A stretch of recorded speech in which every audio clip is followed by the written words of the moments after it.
മതിലകത്ത് യുവാവിനെ പോലീസ് കള്ളക്കേസിൽ കുടുക്കിയതായി പരാതി. കുളിമുട്ടം അടിപ്പറമ്പിൽ കലേഷിന്റെ ഭാര്യ ഷിത കലേഷാണ് തന്റെ ഭർത്താവ് കലേഷിനെ മതിലകം പോലീസ് കള്ളക്കേസിൽ കുടുക്കിയതായി കാണിച്ച് മുഖ്യമന്ത്രിക്കും DGP ഉൾപ്പെടെയുള്ള ഉയർന്ന പോലീസ് ഉദ്യോഗസ്ഥർക്കും മനുഷ്യാവകാശ കമ്മീഷൻ, ബാലാവകാശ കമ്മീഷൻ എന്നിവർക്കും പരാതി നൽകിയത്. കേസ് കോംപ്രമൈസ് ആവണമെന്ന് പറഞ്ഞിട്ട് ഞാൻ പറഞ്ഞു പറ്റില്ല, എൻ്റെ ഭാര്യനെ അടിച്ചിട്ടുണ്ട്, എന്നെ അടിച്ചിട്ടുണ്ട്. അപ്പോൾ CI സാറും പ്രദീപ് സാറില്ലേ, SI പ്രദീപ് സാറും പറഞ്ഞ് നിന്നെ ഗുണ്ടാക്റ്റിപ്പെടുത്തി അകത്താക്കും.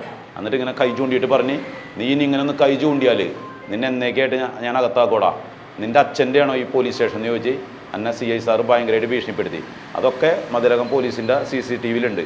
പിന്നെ എൻ്റെ ഭാര്യ മകളെയും കൊണ്ട് ചെന്ന് പരാതി കൊടുക്കുന്ന സമയത്ത് CI പറഞ്ഞ് എന്താണ് തെളിവെന്ന് എൻ്റെ 13 വയസ്സായ മോളോട്, 8ാം ക്ലാസ്സിൽ പഠിക്കുന്ന മോളോട് നിന്നെ വണ്ടി കയറ്റി കൊല്ലാൻ വന്നതിന് എന്താണ് തെളിവെന്ന് ചോദിച്ചു. മതിലകം കൂളിമുട്ടം കൊടൂർ സ്വദേശിയായ തന്നെയും കലേഷിനെയും കുട്ടികളെയും വീട്ടിൽ വന്ന് ആക്രമിച്ച ഓട്ടോ ഡ്രൈവർക്കെതിരെ പരാതി പറഞ്ഞിട്ടും നടപടിയെടുക്കാതെ മതിലകം പോലീസ് ഓട്ടോക്കാരന്റെ പരാതിയിൽ ഭർത്താവിനെതിരെ കേസെടുത്ത് ജയിലിലാക്കുകയായിരുന്നുവെന്ന് ഇരുവരും കയ്പമംഗലം പ്രസ് ക്ലബ്ബിൽ നടത്തിയ വാർത്താ സമ്മേളനത്തിൽ ആരോപിച്ചു. ഭർത്താവിന്റെ പേരിൽ വധശ്രമ കേസടക്കം നിരവധി ക്രിമിനൽ കേസുണ്ടെന്ന തരത്തിൽ വാർത്ത വന്നത് വാസ്തവ വിരുദ്ധമാണെന്നും ഇത് പോലീസ് കെട്ടിച്ചമച്ചതാണെന്നും ഇതുമൂലം തനിക്കും ഭർത്താവിനും കുടുംബത്തിനും മാനഹാനി ഉണ്ടായെന്നും കലേഷ് പറഞ്ഞു. പരിസരത്തെ മണൽ മാഫിയക്കെതിരെ പരാതി നൽകിയതിലുള്ള വിരോധമാണ് പോലീസിന് തന്നോട് ഉള്ളതെന്നും കലേഷും ഷിതയും വാർത്താ സമ്മേളനത്തിൽ പറഞ്ഞു.